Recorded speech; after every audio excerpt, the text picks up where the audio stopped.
Olá, sejam todos muito bem-vindos ao nosso mini curso de leitura e interpretação de projeto estrutural. Eu sou o engenheiro civil Luiz Guilherme e vou ajudar vocês nessa jornada de se tornarem leitores profissionais de projeto. E eu gostaria de iniciar agradecendo a todos vocês que se inscreveram neste treinamento e que estão buscando novos conhecimentos. Os diversos profissionais da construção civil têm uma coisa em comum: a grande maioria aprendeu a profissão na prática. Sejam pedreiros, carpinteiros, serventes, armadores, muitos aprenderam de pai para filho ou colocando a mão na prática mesmo. E isso não é problema nenhum. Porém, você pode sim se tornar um profissional mais completo e preparado, alinhando o conhecimento teórico junto com o conhecimento prático. Este curso é uma oportunidade de levar a cada um de vocês uma informação técnica e de qualidade que vai proporcionar que vocês peguem obras cada vez mais complexas, com confiança plena e tenham uma remuneração cada vez maior. Eu sei o quanto que o conhecimento teórico é capaz de mudar a vida de uma pessoa, pois eu sei o quanto mudou a minha vida. Eu sempre gostei da área da construção civil e quando eu passava ao lado de um grande arranha-céu ou de uma grande construção, aquilo me deixava fascinado. E eu ficava me perguntando como era possível, quais eram os segredos por trás daquela grande obra, por trás dos projetos. E foi isso que fez com que surgisse em mim uma vontade de cursar engenharia civil. Porém, isso era um sonho que estava bastante distante da minha realidade. Eu venho de uma família bastante simples e batalhadora, fui criado por uma mãe solo e eu sabia que seria bastante complicado para minha mãe pagar uma faculdade particular de engenharia civil. Com isso, a minha única alternativa seria a escola pública. E para realizar este sonho, eu sabia que eu precisava estudar muito, batalhar muito para conseguir. E foi o que eu fiz. Me dediquei bastante nos estudos e em 2005 eu fui aprovado em 2 faculdades federais e fui aprovado também pelo ProUni para cursar engenharia civil. O caminho até o diploma não foi fácil. A Universidade Federal de Viçosa, que foi a que eu cursei, ficava a quase 1.000 quilômetros de casa. Eu tinha que ficar longos períodos sem visitar a minha família, morava em um alojamento público e prestava serviços para a universidade em troca de uma bolsa alimentação. E assim, perrengue por perrengue, em dezembro de 2010 eu concluí o curso de engenharia civil. E de lá para cá, já tem mais de uma década que eu estou trabalhando com os mais diversos tipos de obra. Desde obras de pequeno porte, desde obras de médio porte e obras de grande porte. E por isso eu digo com toda certeza para vocês que o estudo mudou a minha vida. Este mini curso que a gente está começando hoje já ensinou milhares de pessoas. E tudo começou lá em 2019, com uma palestra presencial em São Paulo. Como muita gente não pôde participar de forma presencial, as pessoas me pediram para fazer um evento online. E foi aí que surgiu a Semana da Leitura e Interpretação de Projeto Estrutural em Concreto Armado. Mais de 40.000 pessoas já assistiram esse mini curso. E a quantidade de comentários positivos é enorme. Muita gente que nunca teve a oportunidade de ler um projeto estrutural conseguiu aprender. Além dos depoimentos e vídeos de pessoas que tiveram as suas vidas transformadas, que conseguiram subir de emprego ou que conseguiram arranjar o primeiro emprego. Por isso eu digo para vocês, se preparem, pois o que está por vir é transformador. Não percam nenhum detalhe das aulas, desligue o celular, desligue a TV, coloque todo o foco possível aqui. E desde já se programem também para assistir às próximas 2 aulas. Nessa primeira aula, nós iremos falar sobre como surgiu o concreto armado, principais esforços nas estruturas, tipos de apoios, detalhes do projeto estrutural, locação das fundações e armação das fundações.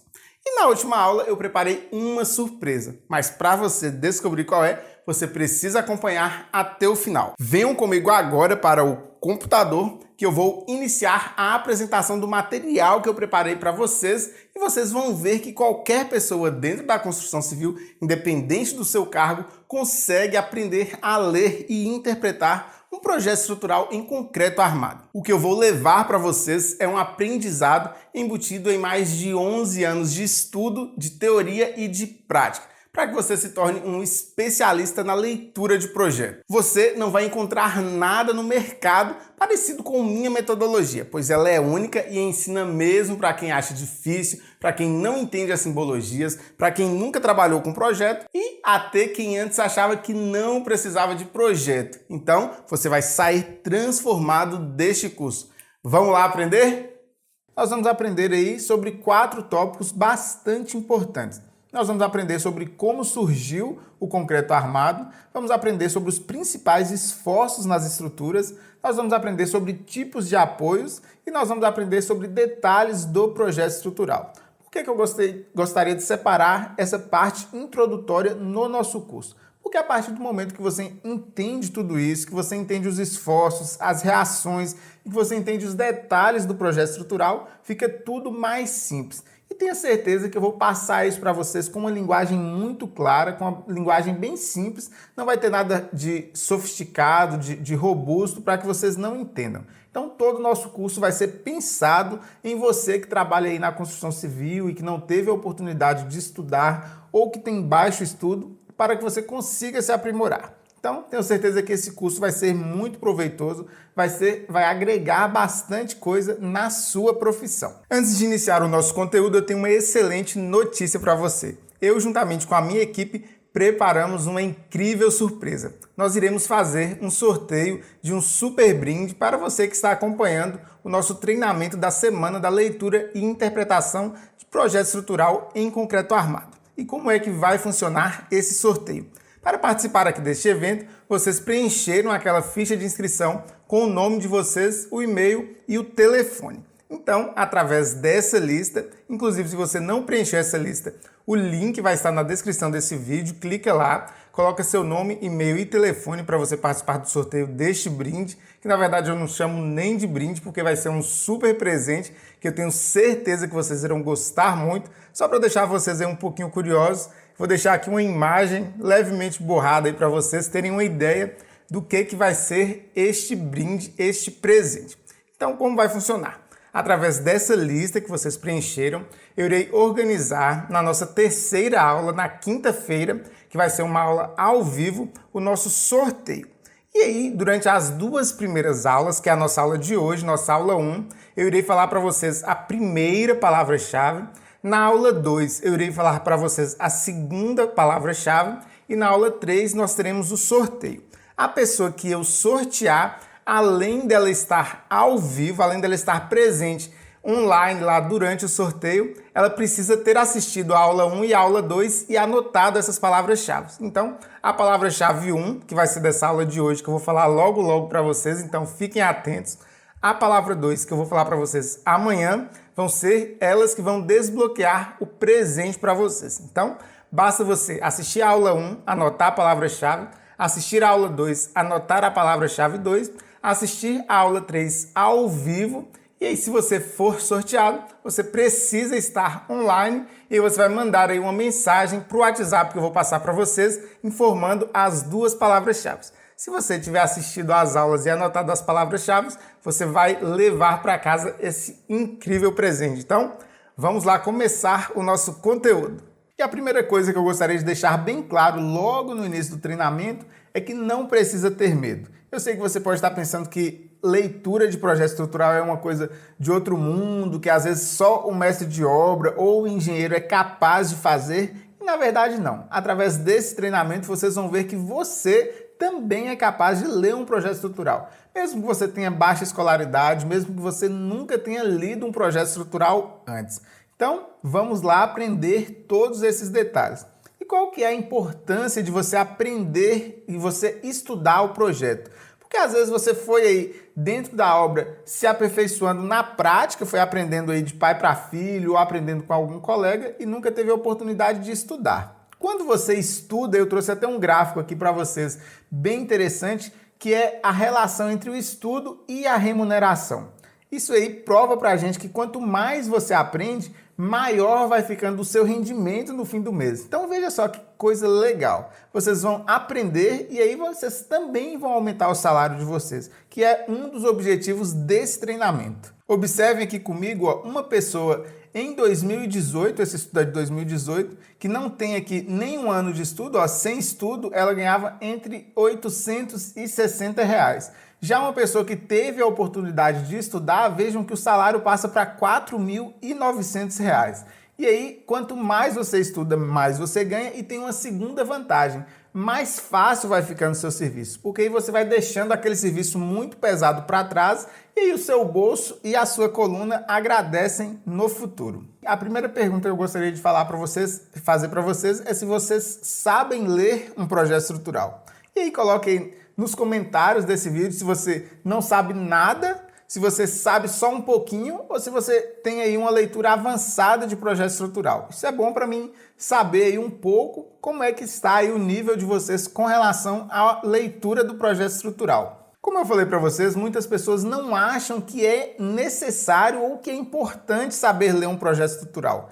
Por que essas pessoas têm essa convicção de que não precisam saber ler um projeto estrutural? Porque a maioria dessas pessoas passam a vida inteira fazendo obras muito parecidas. Então são aquelas obras bem básicas, eu coloquei aqui até 2 fotos para vocês verem, ou são obras que não têm nem mesmo uma estrutura de pilares ou de vigas, ou são obras que têm uma estrutura de pilares bem básicas, a pessoa simplesmente compra ali uma armadura de pilar pronta, ou usa uma treliça e faz a sua obra do jeito que dá. E aí, qual que é o problema disso? Na verdade, não tem nenhum problema com isso, né? Não te faz menos profissional o fato de você sempre fazer essas obras da mesma maneira. E como você se acostuma, você faz sempre igual, você vai sempre achar que não precisa aprender. Só que e o que vai acontecer se você pegar uma obra desse tipo aqui que eu estou mostrando para vocês? Uma obra que às vezes tem aqui uma fachada diferenciada, que tem aí uma frente com um balanço grande,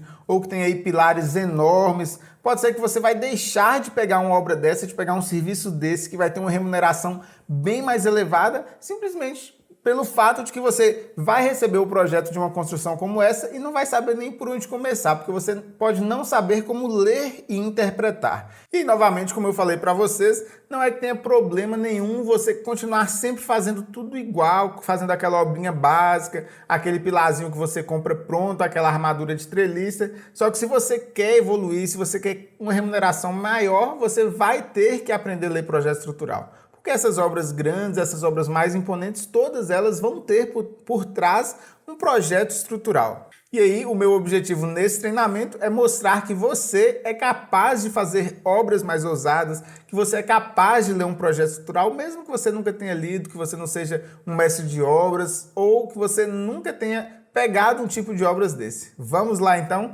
aprender isso aí. Então eu gostaria só de reforçar que não tem problema nenhum você trabalhar sempre com essas obras simples. Só que você vai ter em mente que você não vai evoluir profissionalmente. Se você quer pegar uma obra mais bem elaborada, uma obra com balanços, com vãos grandes, você vai ter que saber ler o projeto estrutural. E o meu objetivo nesse treinamento é mostrar que você é capaz de ler o projeto estrutural, que não tem nada demais por trás de um projeto estrutural e que você vai sim ser capaz também. Então vamos lá dar início ao nosso treinamento, vamos lá dar início ao nosso conteúdo. A primeira coisa que a gente tem que entender é como surgiu o concreto armado, de onde é que veio essa necessidade, por que foi desenvolvido esse produto. E para isso a gente precisa observar as construções antigas. Como eram as construções antigas? Nas construções antigas a gente tinha basicamente 2 tipos de materiais predominantes. E quais materiais eram esses? A gente tinha a pedra e a gente tinha a madeira. Nós não tínhamos muitas opções, não tínhamos como fugir muito disso. Então, por exemplo, aqui as pirâmides do Egito, os aquedutos antigos, né, que eram também construídos de pedra, tudo isso aqui eram construções bem primitivas. E aí, para vencer os vãos, antigamente, qual que era a solução que se tinha? Era você fazer uma espécie de arco, porque era a única maneira de você fazer um vão. Outra maneira de você fazer o vão, se não fosse através do arco de pedras, seria através de madeira. Então, se você pegar aí as construções antigas, 100% delas, vocês vão ver que as lajes, elas eram feitas de madeira, porque era o material que tinha disponível no momento. Só que aí a gente tem uma grande limitação a partir do momento que você trabalha com pedra e madeira.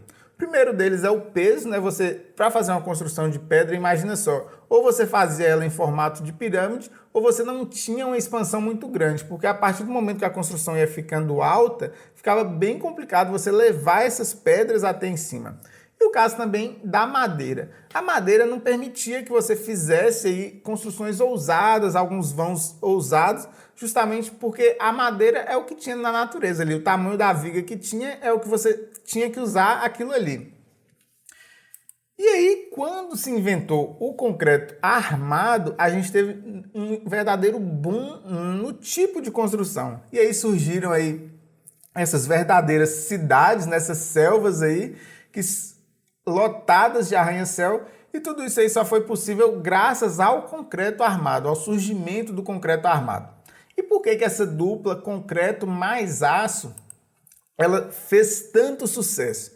Ela tem algumas características que levaram ela a ser aí o principal fator de evolução da construção civil. Ela é uma dupla de ouro. E por que ela é uma dupla de ouro concreto mais aço? Primeiro porque ele é moldável e resistente. Se antes você já tinha as pedras que vinham prontas e você tinha que usar daquela maneira, agora não. O concreto ele tem duas fases. Ele tem uma fase onde você permite trabalhar com ele, colocar em formas e moldar, que é a primeira fase onde ele é moldável. E a partir do momento que ele endurece, a gente tem uma outra característica importantíssima que é a resistência. Só que aí o concreto em si, ele tem uma resistência muito boa à compressão. Então, por exemplo, se você pegar um bloco de concreto e tentar esmagar ele, você vai ver que ele tem uma resistência absurda à compressão.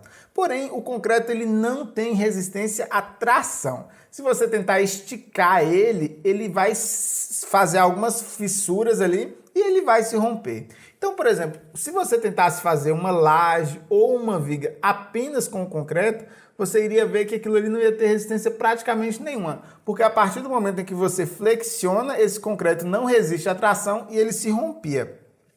Foi aí que as pessoas perceberam que se você pegasse o aço e colocasse dentro do concreto, você teria um produto chamado concreto armado. E aí o aço agora ele vai fazer esse papel de resistir aos esforços de tração e o concreto ele vai resistir aos esforços de compressão. Vejam só que dupla perfeita. Então nós temos aqui a nossa foto, né, do concreto armado. E aí o concreto, como eu já falei, resiste aos esforços de compressão e o aço resiste aos esforços de tração. Vamos agora entender um pouco quais são os tipos de esforços que existem na construção civil. Quais são os tipos de esforços que atuam em uma estrutura. Nós temos aí o primeiro esforço, que é o esforço de tração, que é o que eu já expliquei para vocês. É tudo aquilo que tende a abrir a sua estrutura, né? Vai forçar para fora, como se fosse uma corda e você esticasse. Esse é o esforço de tração.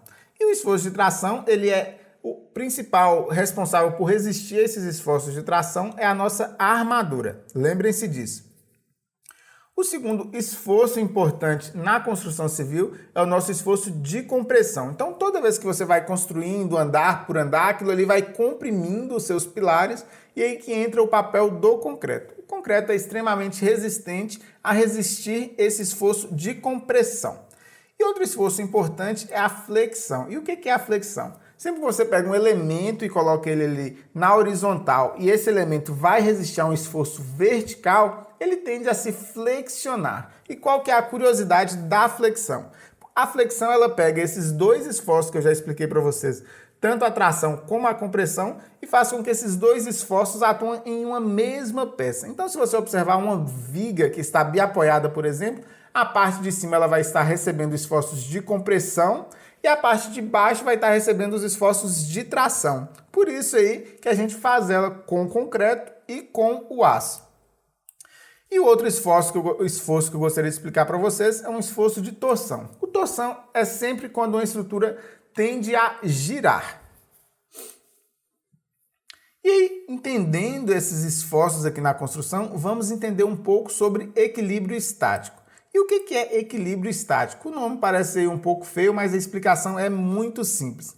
Estático vem de parado E equilíbrio estático é o princípio básico, fundamental por trás da engenharia civil. Todas as estruturas que a gente projeta dentro da engenharia civil são feitas para resistir, para respeitar o equilíbrio estático. Então, ou seja, são feitos para ficar parado.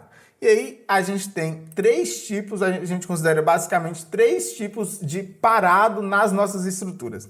Primeiro é com relação à movimentação horizontal, ou seja, a nossa estrutura não pode nem andar para frente nem para trás. O segundo equilíbrio que a gente tem que ter nas nossas estruturas é um equilíbrio vertical, ou seja, aquilo ali não pode desabar, não pode cair, não pode sofrer nenhum tipo de movimentação vertical. E o terceiro esforço que a gente tem na construção civil com relação a momento. Quando eu coloco aqui momento, o que significa esse momento? Momento é tudo aquilo onde um ponto tende a girar em relação a outro em forma de como se fosse um giro. Então, por exemplo, quando uma viga flexiona, a parte central está fazendo como se fosse um giro, né? E isso aí vai gerar um esforço de momento. E aí, como é que a gente vai fazer com que nossa estrutura não se movimente nem na horizontal, nem na vertical e nem sofra esses momentos na estrutura? A gente precisa criar apoios. E a gente chama de apoio tudo aquilo que vai impedir um desses movimentos. Então, nós temos três tipos básicos de apoio na construção civil, que são eles: o apoio móvel, o apoio fixo e o engaste. Então vamos começar falando do apoio móvel. Ele é um apoio que, embora a gente tenha ele aqui na construção civil, ele é um pouco difícil de se ver. O que seria um apoio móvel? Imagine uma cadeira de rodinhas. Se você tem aí uma cadeira de rodinhas apoiada sobre uma superfície, essas rodinhas impedem o movimento vertical, porém liberam o movimento horizontal. Então esse é o nosso apoio móvel.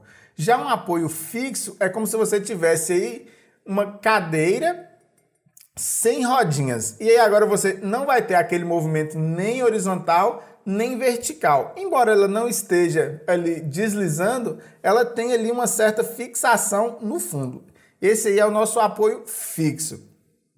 E por último, nós temos o apoio de engaste. O que seria um engaste? Por exemplo, se você firma um pilar dentro da sua fundação, esse pilar agora, ele não se movimenta na horizontal, não se movimenta na vertical. Isso aqui que gera um engaste permite também com que ele não gire. Então, se você tentar girar ele aqui em algum desses sentidos, o engaste ele vai impedir. E aí vejam só como as coisas vão se casando dentro da engenharia civil e aí vocês vão entender a importância disso no projeto. Como eu falei para vocês que existem três tipos de movimento que a gente tem que combater, que é o movimento vertical, o movimento horizontal e o giro das estruturas, e a gente tem também esses três tipos de apoio. Um apoio móvel que combate o movimento vertical, um apoio fixo que combate esse movimento horizontal e nós temos o engaste, que é um tipo de apoio que vai combater os três tipos aí de movimento, tanto o horizontal, o vertical e o giro. E agora vamos falar sobre um aspecto importantíssimo, um aspecto crucial.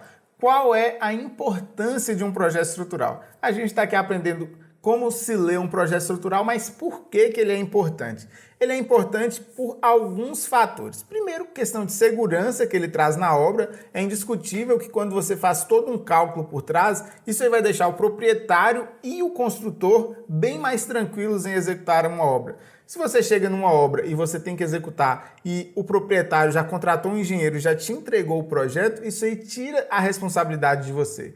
Imagina que você é o pedreiro ali da obra e você faz isso ali sem projeto. Se der qualquer problema na obra, o proprietário ele vai colocar a culpa em vocês. E ao contrário, se você tem o projeto estrutural e dá alguma coisa errada, a culpa não vai ser sua porque você seguiu um projeto. Então, é uma importância do projeto. Essa é uma das importâncias do projeto. E a outra importância é que ele vai evitar desperdícios. O projeto estrutural vai garantir que você vai usar o aço e o concreto na medida exata. É uma receita. Então, às vezes, quando você não tem projeto, o que ocorre? Ou você superdimensiona os seus pilares, faz maior do que você precisaria, ou você subdimensiona, você faz menor do que deveria, coloca menos aço do que deveria, e aí sua obra fica insegura. Então, só o projeto estrutural que vai garantir esse equilíbrio perfeito, que vai garantir a sua receita do bolo. Concreto na medida certa, aço na medida certa e a dimensão dos elementos estruturais, pilares e vigas na medida certa. E algo que eu escuto aí com muita frequência as pessoas dizerem é que assim, minha casa está segura porque eu fiz ela toda com ferro 3/8. Minha casa está segura porque eu coloquei bastante aço aí na minha casa. E qual que é o erro por trás disso? Qual que é o perigo por trás disso? Eu trouxe aqui para vocês um relatório de um projeto estrutural. Então nós temos aqui relatório de carga nas fundações. E o que é isso? É a carga que está chegando lá na sua fundação da estrutura. Então percebam aqui, que essa é uma obra que vai ter 20 pilares. Então nós temos aqui desde o pilar 1 até o pilar 20. E aí já aproveito e coloco um gancho aqui, que vocês já estão aprendendo aí um pouco sobre o projeto, que isso aqui é um trecho do projeto. E vejam a curiosidade que eu quero mostrar para vocês. Nessa obra aqui, nós temos alguns pilares que têm uma carga baixa. Nós temos aqui pilar com 9 toneladas e ao mesmo tempo nós temos pilares com uma carga elevada. Pilar aqui com 44 toneladas. Então imagina só que a pessoa resolveu fazer a sua construção sem projeto nenhum. Qual que é o principal erro que as pessoas fazem? Pega os pilares da obra e faz tudo igual. A pessoa faz todas com a mesma dimensão, todos os pilares com o mesmo ferro, todos os pilares com o mesmo estribo. E aí, se você pega um pilar com 9 toneladas, provavelmente você superdimensionou esse pilar, ou seja, ele não precisava de tanto concreto nem de tanto aço, porque ele está resistindo a apenas 9 toneladas. E se você fizer esse pilar igual a um pilar que está recebendo 44 toneladas, provavelmente esse concreto vai ficar pouco e o aço vai ficar pouco. Então, a partir do momento que você tem esse projeto aqui, sabendo exatamente quanto de carga que chega em cada pilar, você vai dosar exatamente o tanto de concreto e o tanto de aço que vai precisar em cada pilar, por exemplo. E agora vamos falar aqui sobre um fato importante: polegada ou milímetro. Sempre que a gente vai comprar uma barra de aço, é muito comum, em algumas cidades as pessoas falam polegadas e no outro falam milímetros. Gostaria que vocês colocassem aí nos comentários, na cidade de vocês, qual que é o mais comum. As pessoas chamam de polegadas, chamam de milímetro, qual que é na região de vocês o mais comum. E por que é importante eu já falar para vocês logo do início? Porque hoje no Brasil, a medida que foi adotada, a medida que é utilizada nas normas técnicas e a medida que é utilizado escrito na barra de aço é em milímetros. E por que eu estou te dizendo isso? Porque a maioria dos profissionais, eles são profissionais aí que foram aprendendo de pai para filho e que são profissionais desde lá de bastante tempo que constroem e aprenderam em polegadas. Só que hoje, se você for numa loja, se você for em qualquer lugar e na própria barra de aço, vai estar escrito milímetros. Já gostaria de convidar vocês a começar a treinar, falar sempre em milímetros, porque o nosso curso, embora eu vou dar várias referências em polegadas para vocês irem acostumando, o correto é milímetros. Então nós temos aqui, vejam, por exemplo, uma das barras mais famosas, que é a barra de 3/8, ela é a barra de 10 milímetros. Então a partir de agora, barra de 3/8, a gente vai chamar sempre de 10 milímetros. Nós temos a barra de 5/16, que é aquela famosa barra que muita gente pergunta: posso fazer meu pilar com 5/16? Posso fazer minha casa com 5/16? E aí, a partir de agora, já fiquem sabendo, 5/16 é a barra de 8 milímetros. E aí nós temos também a barra de 3/16, que é a de 5 milímetros. Nós temos a barra de meia polegada, que é a barra de 12 milímetros e meio. E eu vou deixar essa tabelinha aqui para vocês darem uma lida e sempre que tiverem dúvidas, vocês podem consultar, vai ter ela na internet, tem ela em vários lugares. E o que garante aí que as pessoas desde o norte do Brasil ao sul do Brasil vão falar todos a mesma língua, vão falar em milímetros, vão usar a mesma nomenclatura? É justamente uma norma técnica chamada de NBR 6118. Essa NBR 6118 é o pai do projeto estrutural em concreto armado. Então, todas as especificações vão estar nessa norma e ao longo dessa nossa semana a gente vai estar falando sempre aí da NBR 6118 porque ela é fundamental no projeto de concreto armado. É uma norma brasileira aí da ABNT. De cara eu já vou te dizendo que essa norma tem algumas polêmicas. Uma das principais polêmicas dessa norma é o famoso ferro de 10 milímetros no pilar, ou seja, a barra de 3/8. Ela diz que a menor barra que você vai usar verticalmente ali, longitudinalmente no pilar, é a de 3/8. Então muita gente pergunta, posso usar 5/16, 8 milímetros? E a norma de cara já vai dizer que não. Lá na frente a gente vai ver um pouquinho mais sobre isso. Tem também a questão do pilar de 360 centímetros quadrados, que é o pilar mínimo que a norma exige. Então, embora tenha essas polêmicas nessa norma, ela é o norte. Então, não adianta você ficar batendo de cara com a norma, ficar tentando questionar, porque às vezes no futuro, aí, se o proprietário entra na justiça, se o proprietário vai questionar isso aí na frente de um juiz, só o fato de você não ter seguido a norma, ele já vai te dar uma causa perdida. Então, o que eu digo sempre para as pessoas é, sigam as normas. Se você não concorda com uma parte da norma ou outra, tente estudar por que é assim, de onde que surgiu essa informação, porque você vai ver que sempre tem aí um motivo, uma razão por trás. Então nós aprendemos aí diversas coisas legais nessa nossa aula de hoje, de uma parte introdutória para que vocês possam falar aí a mesma língua nas próximas aulas e que independente de onde vocês estejam aí, Brasil afora, todos vão falar sempre a mesma língua no projeto estrutural. Como eu falei para vocês que eu iria divulgar nessa primeira aula a nossa primeira palavra-chave, então papel e caneta para você anotar a primeira palavra-chave que vai aparecer agora aqui na tela. Vamos falar então agora sobre locação de fundação. A locação de fundação é basicamente a primeira prancha do nosso projeto estrutural. E é através dessa prancha que literalmente a gente vai começar a obra. E qual é a aparência aí de uma locação de fundação, de uma prancha de locação?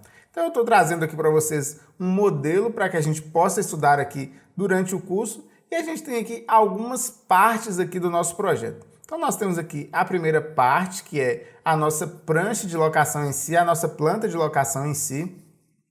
Nós temos aqui um trecho 2, onde são algumas notas de projeto importantes, que é onde o engenheiro vai colocar algumas observações, alguns detalhes a serem seguidos. Nós temos aqui a nossa tabela, que eu coloquei aqui, tabela 3, é onde vai estar descrito toda a carga que está chegando nas fundações. Eu dei um exemplo na aula anterior para vocês, que às vezes as pessoas fazem todos os pilares, todos iguais, mas a gente sabe que tem pilar que recebe mais carga, tem pilar que recebe menos carga.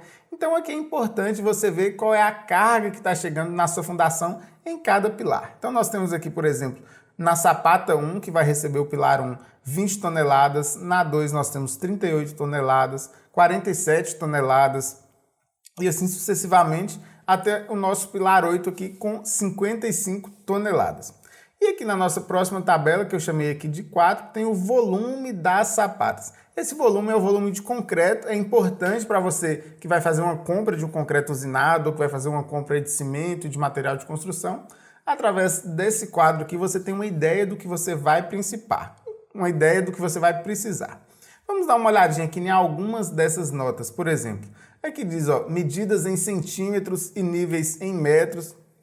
Então, tudo que você lê aqui que for referente a medidas vai estar em centímetros e tudo que for o nível vai estar em metros. E aí tem várias outras notas aqui que é importante ressaltar que essas notas variam de projeto para projeto. Então é importante você ler as notas porque pode ter algum detalhe que é bem particular de um projeto ou de outro.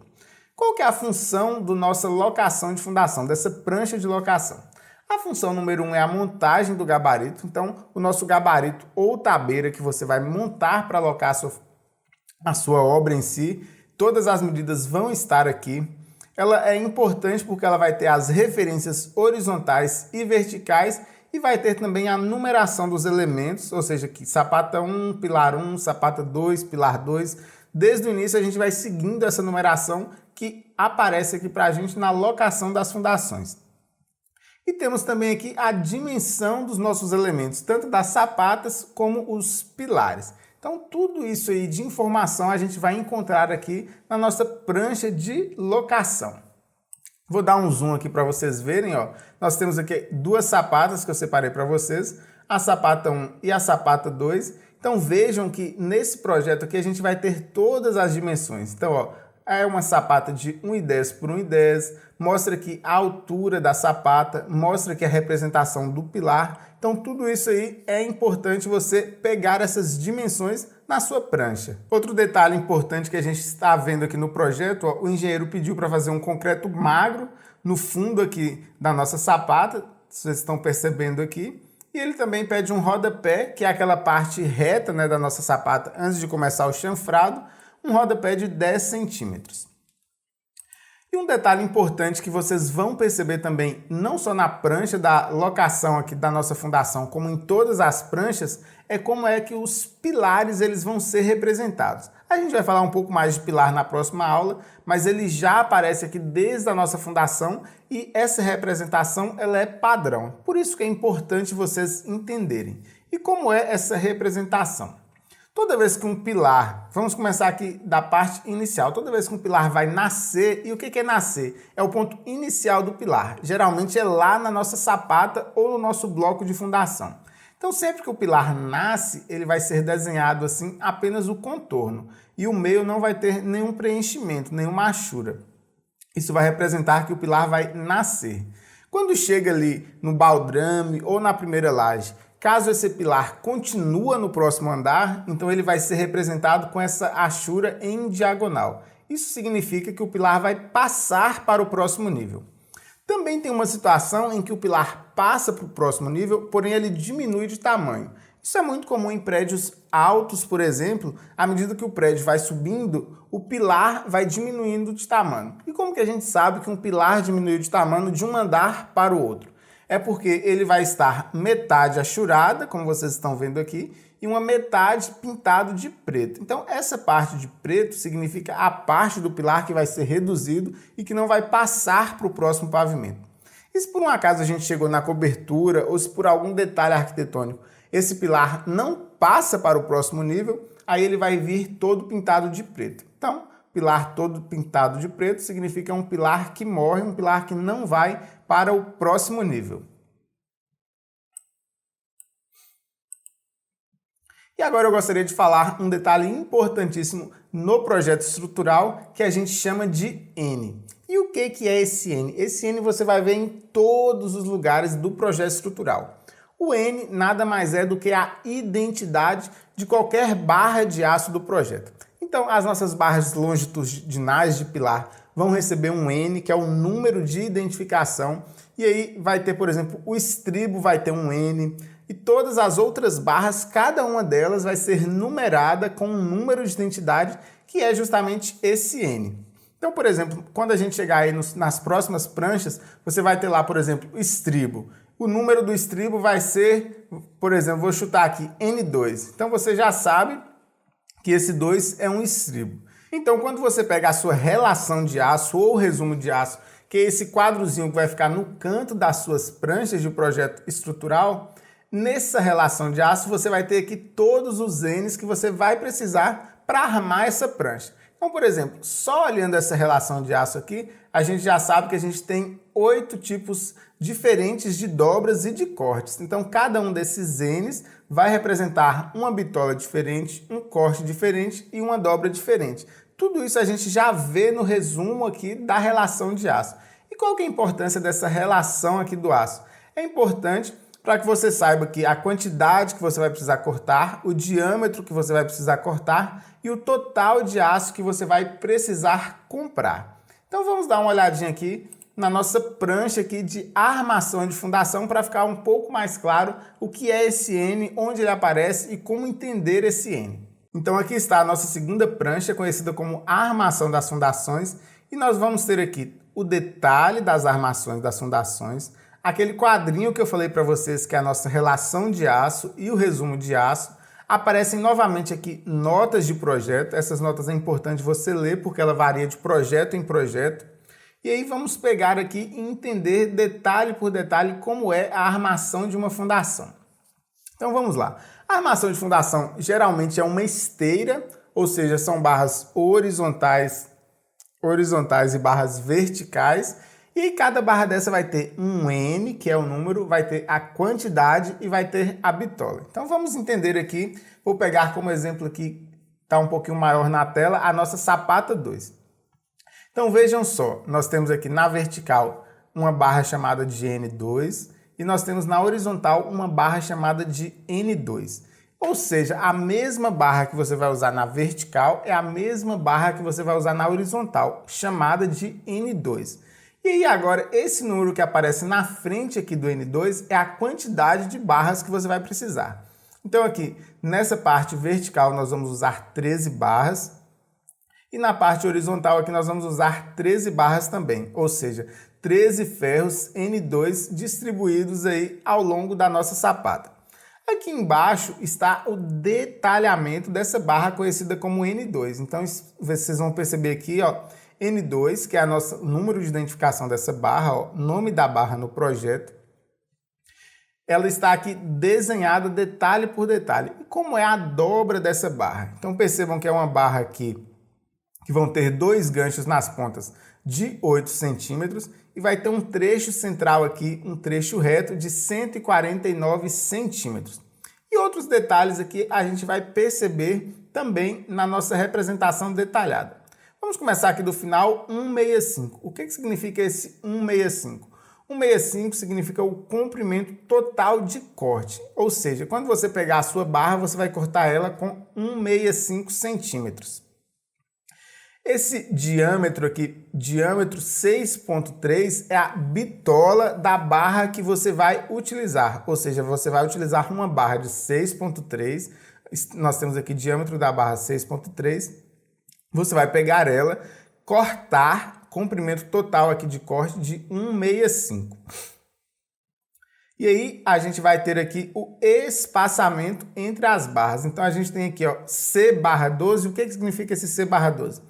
Uma barra a cada 12 centímetros. Então, se a gente voltar aqui no desenho da sapata, a gente já sabia que são 13 barras e aqui agora, pelo detalhamento, a gente já sabe que são um espaçamento a cada 12 centímetros. Para finalizar, aqui nós temos o duas vezes. O que significa esse duas vezes? Que é uma barra na horizontal e uma barra na vertical. Ou seja, porque a barra está nas duas direções. Então, temos aqui todo o detalhamento do nosso projeto aqui da sapata. A gente vai ter barras horizontais, barras verticais. Qual é o número de identificação dessa barra? Nós temos aqui N2. Qual que é o espaçamento da barra? Nós temos aqui a cada 12 centímetros. Comprimento de corte, 165. Dobra das pontas, ou seja, os ganchos, 8 centímetros. E aí está detalhado a nossa sapata. Uma outra curiosidade que eu gostaria de trazer aqui para vocês é com relação ao gancho da sapata. Muita gente acha que esse gancho é um espaçador e acaba colocando o gancho para baixo. E na verdade não, isso é um erro. O gancho da sapata, ele é um gancho de ancoragem. E o gancho de ancoragem, ele tem que ficar para dentro do concreto, ou seja, apontado para o interior da sapata. Por isso que os ganchos, eles são aqui apontados para cima da sapata. Então, se você armar aí uma sapata, se você armar aqui uma grade, uma aranha, várias regiões, cada uma tem um nome diferente. Se você fizer essa armação aqui da sapata, lembre-se sempre que os ganchos eles são voltados para cima. E qual que é o papel desses ganchos aí no interior da sapata? Todas as barras das armaduras elas devem ser ancoradas. A ancoragem é fundamental para que essa barra não deslize dentro do concreto. E em alguns elementos estruturais, como pilares, como vigas, basta o comprimento reto, já é o suficiente para garantir que essa barra não vai se locomover dentro do elemento estrutural. Só que, ao contrário, em alguns outros tipos de elemento, o esforço de tração ali pode ser tão grande que pode ser que essa barra tenha uma tendência a escorregar. E para que ela não escorregue, a gente cria esse artifício do gancho, que a partir do momento que o elemento sofrer esse esforço de tração, se a barra tentar romper, ela tem ganchos de ancoragem nas pontas que vão impedir que esse elemento do aço se movimente dentro do concreto. Então nós temos aqui que todas as barras devem ser ancoradas de forma que as forças a que estejam submetidas sejam integralmente transmitidas para o concreto. Se ela deslizar dentro do concreto, ela não vai transmitir esse esforço para o concreto e não vai funcionar o seu elemento estrutural. E aí, como eu falei para vocês, em alguns casos, apenas a barra reta não é suficiente e para isso aí é que se formam os ganchos nas extremidades. Espero que você tenha gostado dessa primeira aula. Para quem gostou, eu gostaria de mencionar que além desse mini curso que vocês estão tendo hoje, eu tenho um curso completo de leitura e interpretação de projeto estrutural em concreto armado, que já formou dezenas de profissionais ao longo do Brasil e do mundo. E eu vou falar mais sobre ele nas próximas aulas. Então, você que ficou interessado, aguarde um pouquinho mais. Para encerrar, eu vou passar um breve relato de duas pessoas que já fizeram o curso completo e se tornaram leitores de projeto através da minha metodologia. Olha, essa construção são 3 partes: o pavimento térreo, o primeiro pavimento e o segundo pavimento. Quando eu recebi a planta, eu tinha algumas dúvidas em relação a ler a planta, alguns detalhezinhos. Procurei na internet e achei lá na Hotmart um curso bacana do meu amigo Luiz Guilherme. Então, se você está procurando um curso ótimo para você ler planta, ficar fera, eu indico o curso do meu amigo Luiz Guilherme. Então, indicação nossa aqui da equipe De Paula Construções, o curso Lê Projeto do meu amigo Luiz Guilherme. Beleza? Olá, pessoal. Bom dia, boa tarde ou boa noite. Eu vou falar um pouquinho do curso de leitura e interpretação de projetos de estrutura em concreto armado do professor Luiz, do canal Vida Engenharia. Foi um curso que para mim assim foi um marco zero. Não sabia nada de leitura de projeto, poucas coisas. E eu sempre queria, ter a oportunidade de trabalhar nessa área já. Então eu sou acadêmico de engenharia do 7º semestre e eu não tinha as oportunidades, não acontecia. Então, a partir do momento que eu fiz o curso, concluí com uma didática excelente, uma forma objetiva e fácil de entender, hoje eu consegui meu primeiro emprego. Eu estou no escritório de engenharia, sou auxiliar aqui e tenho muito a agradecer ao professor Luiz Guilherme, do canal Vida Engenharia. Então, que o seu trabalho venha a crescer, venha trazer luz também a outros alunos e que Deus abençoe os seus caminhos todos os dias. Muito obrigado. Me sigam nas minhas redes sociais, canal Vida Engenharia no YouTube, @luiz.vidaengenharia no Instagram e @Vida Engenharia no TikTok e no Quai. Espero que você tenha anotado aí a primeira palavra-chave da aula de hoje para participar do nosso sorteio da aula 3 e ganhar o nosso incrível presente que eu e minha equipe preparou para vocês. E na aula de amanhã nós teremos a revelação da nossa palavra-chave número 2. Então, não perca amanhã, fique atento na aula para você anotar a segunda palavra-chave e na quinta-feira fique atento ao vivo que você poderá ganhar aí este incrível brinde, esse incrível presente. Valeu?